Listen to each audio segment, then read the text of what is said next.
Fengal తుఫాను ప్రభావంతో 2 రోజులుగా తిరుపతి పరిసర ప్రాంతాల్లో భారీ వర్షాలు కురుస్తున్నాయి. వర్షాల ప్రభావానికి తిరుమల, తిరుపతిలో జలాశయాలన్నీ నిండు కుండలను తలపిస్తున్నాయి. తిరుమలలో ఉన్న 5 ప్రధాన జలాశయాలు జలకళను సంతరించుకున్నాయి.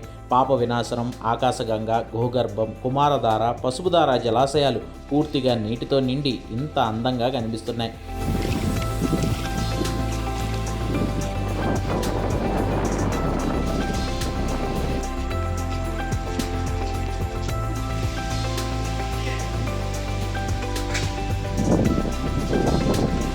ఇక కపిలతీర్థం జలపాతం చూడడం ఓ అద్భుతం అని చెప్పాలి.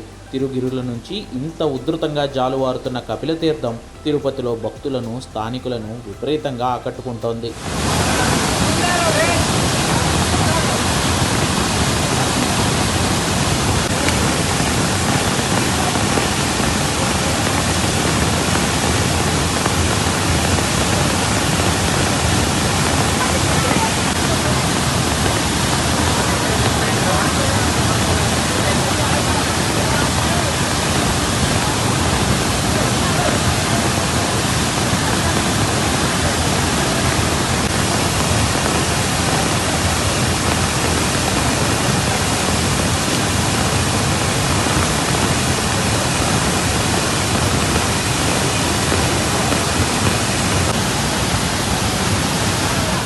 ఇక ప్రముఖ పర్యాటక ప్రాంతమైన తలకోన వాటర్ ఫాల్స్లో తుఫాను ప్రభావం గట్టిగా కనిపిస్తోంది.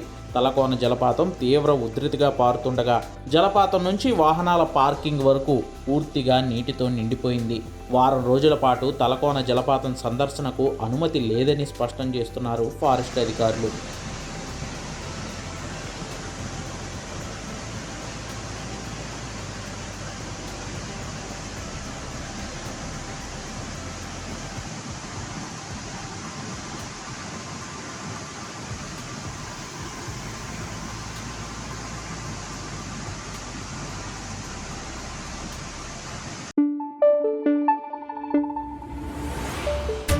Thank you.